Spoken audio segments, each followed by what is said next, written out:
This is National Native News. I'm Brian Bull, sitting in for Antonia Gonzalez. Bureau of Indian Affairs offices in Wisconsin and Minnesota remain open after the Department of Government Efficiency targeted them for termination.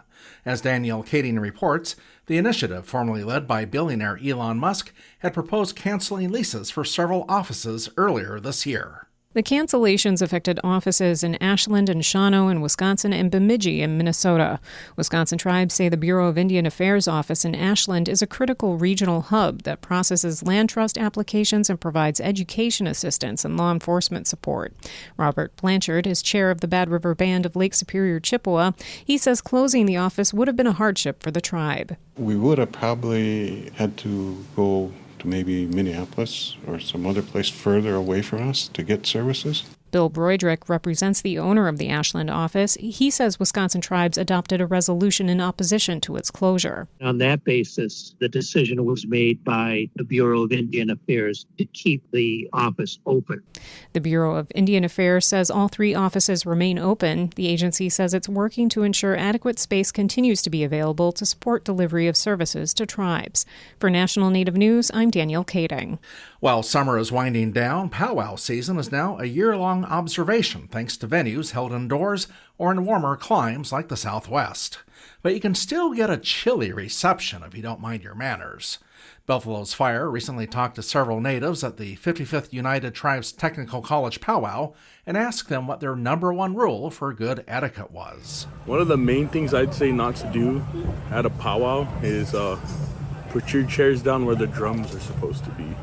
Gotta think about all the singers, and the singers have wives and they got kids and whatnot. A lot of folks try to fight for space and yet they don't even sit there the whole weekend. My rule is to pick up after yourself wherever you're sitting. Make sure the trash gets in the garbage can.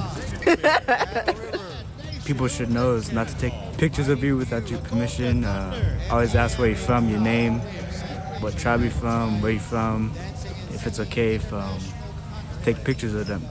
Don't block the elders. Let them through if they're getting to their chairs. Don't stand in front of them when they're trying to watch the powwow. No picture taking unless you're buying, because they usually send it back overseas and they copy our work and then they send it back over here. They sell it for cheap. Like they say it's native made, but they're not native made.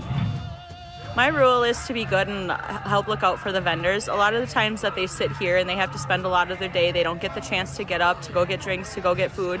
So outside of just being kind and smiling and, see if you have the opportunity to offer a hand and help them out, do so. Help them, see if they had water, see if they got something to eat and stuff like that. Just be good to them.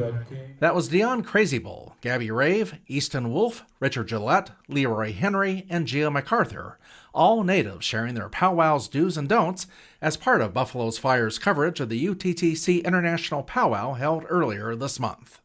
And on this day in 1893, following a pistol shot, more than 100,000 settlers raced onto the Cherokee Strip of Oklahoma, land once inhabited by Native Americans. It was the largest land run in history for territory once considered too arid for farmers and relegated to displaced Native people.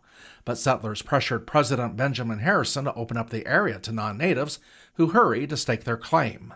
September 16th is also Trail of Tears Commemoration Day for the thousands of Cherokees forced to leave their homes during President Andrew Jackson's term.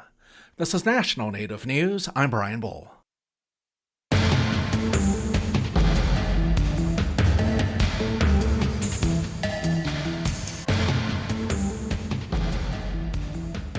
National Native News is produced by Kawanak Broadcast Corporation with funding by the Corporation for Public Broadcasting.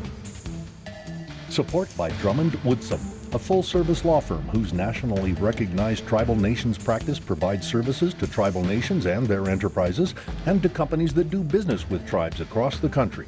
More at dwmlaw.com. Support for journalism that raises the awareness of child well-being to citizens and to policymakers provided by the Annie E. Casey Foundation, building a brighter future for children, families, and communities. Information at aecf.org.